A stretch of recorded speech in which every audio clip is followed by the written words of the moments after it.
begin by thanking all those who did help us. Our councils, our city council, our state legislators, all of our union leaders, and obviously all of our parents and the people who work with us, who work on behalf of the city as parents and PTAs. Well, we still had a gap of $18.4 million when all was said and done. So we had to figure out a way to close that gap. That gap was represented by $11.5 million gap on the Board of Education side and a $6.9 million gap on the city side. And we had to figure out a way to close that. Well, part of that was closed by the Board of Education by going back into their budget and looking at changes in attrition through attrition savings, through changing of one of our schools, Commerce, to a high school, and the changes that would incur and the ways to save there, and non-labor related cost savings that they could come up with. And they came up with a total of $3.5 million in additional cost savings to reduce their budget gap to then $8 million. They had no other way other than cutting significantly staff, and that would be administrative staff, teachers, and school employees. So as you'll see in a little while, what we did was we now took $8 million and shifted that budget gap from the Board of Education to the city side and funded that $8 million gap, upping our contribution to $218.8 million this coming fiscal year. Other ways we were able to eliminate that gap was bonding our certiorarities. That's $3.5 million. And that's something that it's not something we choose to do, but it is something that unfortunately is done all over New York State and is permitted under the state law. So that's the $3.5 million additional reduction in our gap. We did an elimination from my proposed budget of 15 positions, and that saved us an additional $1 million. And we used a portion of our fund balance, which is of course our reserve, for the next fiscal year, which was at $9.9 million. We used $5.1 million, leaving us $4.8 for the following year. And to fill the remainder of the gap, we increased what we had originally intended as a tax increase up to a now proposed tax increase, a property tax increase of 8.5%, which is roughly $564 per household on average. Let me give you a preview of what the budget looks like. It's an executive budget of $893.9 million for the entire city. That's a 4% increase over this last year's budget, which is almost identical to the cost of living increase. So this is not an extraordinary increase. It's a 4% literal cost of living increase. And that is to fund also many of those one-shots. The municipal side is $413.8 million, which is only a 2.56% increase. Significantly less than the cost of living. In fact, significantly less than what the contracts that were negotiated with all of our labor unions are getting an increase. School budget increase is $483 million, which is an increase rather of 5.33%.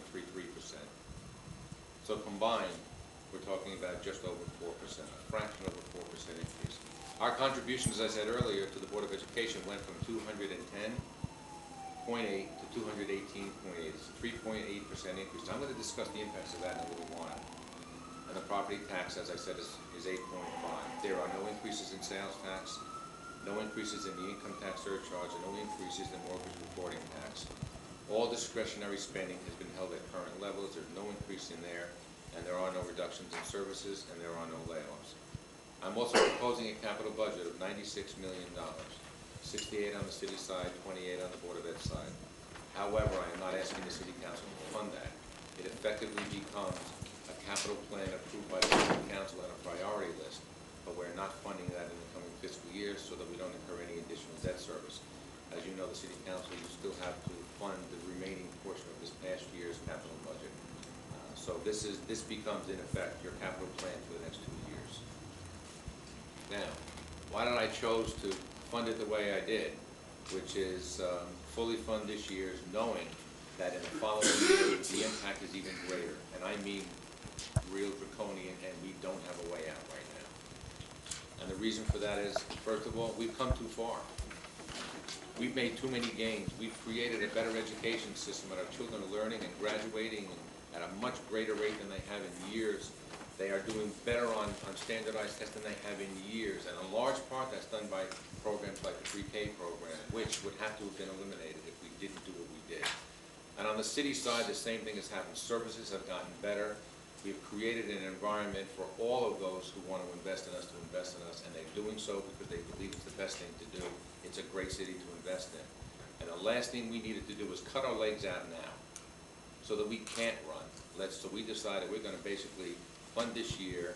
We have a target for 1 year from now that we're gonna be shooting for, and we gotta get there with every resource we have available to us, including all those who helped us this year and more. It's also time for everyone to accept the challenge to fix a decades-old school funding inadequacy by New York State.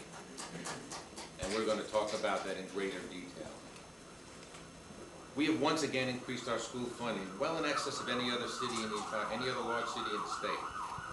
By going an additional $8 million to now $218.8 million, we've now increased school funding for the Board of Education from our citizens in the city of Yonkers by 61%. Since I took office in 2004. New York State, in that same time period, New York State increasing funding has been 20% to the Board of Education over the same time frame. And I think it's important that everyone understand that. That's significant. We have the highest local per student contribution in the state of any large city. And we get the lowest per student contribution from New York State. Now, I don't count New York City. They're an entity really unto themselves because of the size of them. If we got just what Syracuse gets per student, and they're low, we would get over another $80 million to our Board of Education, which would allow us to reduce our contribution and put it on the city side so that we can fill in all these one-shot gaps. And it needs to be a recurring revenue source, or we're back again next year, as we always had. That would end our fiscal annual budget problems, in my opinion, forever. And it would allow us to do some of the things that we need to do, which is continue to build this economic base that we're building with the Ridge Hill projects and the downtown and the cross-county projects and the whole waterfront redevelopment. Because if we're finally on firm fiscal footing, which means make us like everybody else, all that money starts going to our new budget. All that money allows us to build up an annual resource of reserve funds that's legitimate for a city our size, not down in the single digits, but up in the 20s and 30s and $40 million range, where we should be, where it's recommended we be. Those projects that we've talked about for years are part of a business plan that we've been talking about for years, and it's working. We've added millions of dollars to our revenue source with just what we've done already.